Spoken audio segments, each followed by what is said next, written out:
to side with you. I'm going to take Kentucky by 10. I think they take it. They take care of business. It's not a big one, not as big as your game, but I'll take it by 10. Moving in, Mississippi State heads down to Tuscaloosa to take on the Crimson Tide. It's 7:15, ESPN2. What are you thinking? I just don't think Mississippi State's going to have a chance. I got Alabama by 10, even though Alabama struggled. You know, this could be an upset game for somebody to pick, which you'll probably pick. But I'm going with Alabama by 10 because I think that they're going to choose let's run it or let's throw it. For the last 2 or 3 weeks now, this is a game that we've had circled on our calendar as a possible upset. With Alabama losing to LSU last week, I'm kind of pulling back on that a little bit. Mississippi State has a great running attack. I think Alabama can stop that this week. What Alabama's been giving up defensively is the long pass. Mississippi State has not shown that they can do that consistently. So this week, I'm going to pull off the upset a little bit. I'll take Alabama by 10. By 10. Right. Stealing this from Lee Corso, not so fast, my friend. Mississippi State goes into Tuscaloosa. Night game in Bryant-Denny. They beat them by a field goal. Hand them their 2 losses in a row. It was only a few years ago that Mississippi State, they did beat Alabama, and that was impressive. They also beat Auburn that same year as well.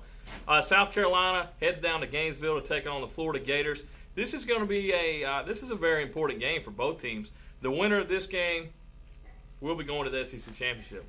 What did you take? As you said, this is the game of the year for both teams. This is going to propel them into the game in Atlanta against potentially probably Auburn if Auburn can win one of their last 2. Florida's coming off a stellar offensive performance. South Carolina's kind of reeling by, coming off that beating by Arkansas.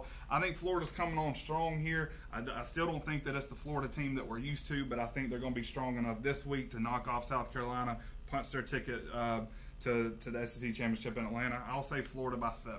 Okay, well, that's not a bad prediction. You got to look at this, too. This homecoming, Spurrier. He's coming back home, baby. But I don't think that he's going to have enough to do what he needs to get done against Florida. Florida's starting over the past couple games, starting to figure out what they're going to do with the ball. Quarterback's been doing good with it. I have Florida by 3. It's going to be a very close ball game. So I really think it's going to be a close ball game, but I got the Gators by 3 because we are in the swamp. Florida by 17. Wow. Okay. Spurrier chokes in important games. He choked last week. He'll choke this week. Florida picks it up, 17. They ride right into Atlanta on December 4th. Next game we're taking a look at, Georgia coming in 5-5, take on the number 2 Auburn Tigers. It's a 3:30 primetime game on CBS. What do you got? 5-5 Georgia team. Anybody who doesn't know the SEC, doesn't know the background in this game would say, "Oh, Auburn's got another easy week going into the Iron Bowl against Alabama." Not going to happen. I think it's going to be a great game. I think Auburn people are a little nervous about this. A.J. Green is hitting his stride, was suspended for the first couple games of the season, is playing magnificent football, and that's what Auburn has given up. They've given up that deep pass. They've given up a lot of passing yards. In the end, though, I think Auburn's offense is a little too strong for Georgia's defense, but I think it's going to be a we have to outscore you game. I don't think you're going to see a lot of defensive at all. I've got Auburn by 7 here over Georgia. I got them a little bit different on this one. I think if guys, Auburn can stop A.J. Green, then it should be a game, nothing but Auburn on the line. I'm going Auburn by 17 because I've told you, I think that we can stop the run, that Auburn can stop the run. If we can stop A.J. Green with the play-action passes and just the deep pass, Auburn comes out by 17. I don't know. There's another receiver they got over at Georgia. I hate that I can't remember his name right now, but he's only about 15 yards shy of what Green has on the year, so he's a threat there as well. Auburn's had a tough time covering that deep ball all year, especially when thrown in one direction, and when we'll go into that. But I think Auburn does take care of business in this one. I'll pick them by 10, but it's going to be a tough game at Jordan-Hare Stadium. They're going to end that 4-game winning streak by the Georgia Bulldogs. We've got a few minutes.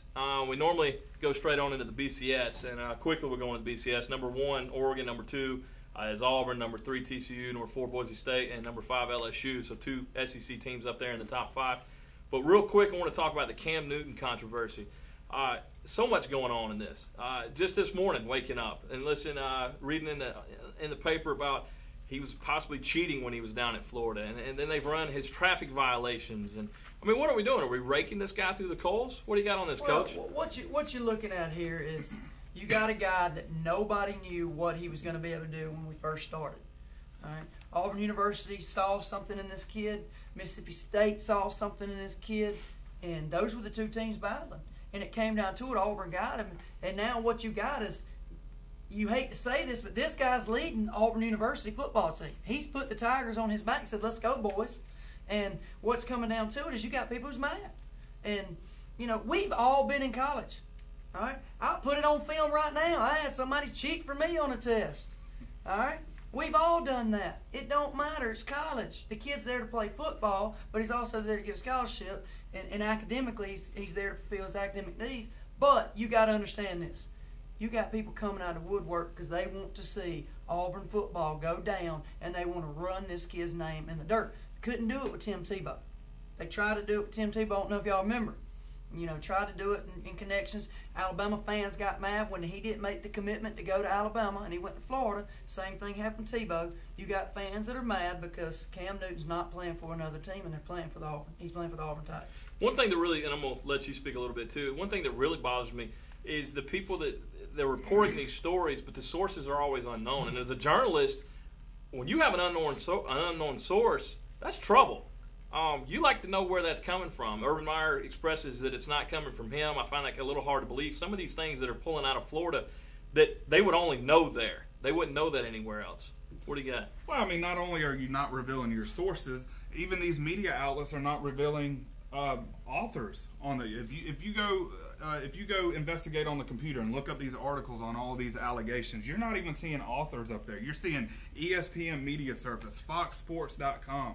So it's just a generic brand. Who was going and finding out all this information? You know, journalists are not going to reveal their sources, and I understand that, and that's fine.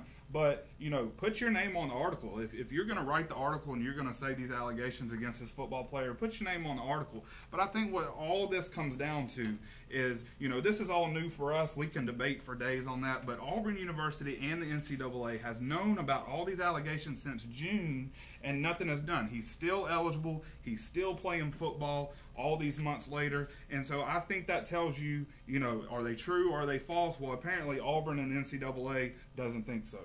Let me tell you this, too. One last thing, and I'll let you get back to what you got. It's easy to call up or send an email to ESPN, to WTVN, which is our local news here, or to Fox News Sports and say, hey, I've got a report of where this kid did this. You know, you can claim saying, hey, I'm the guy, the source, who went to Mississippi State to get money for Cam Newton or somebody like that.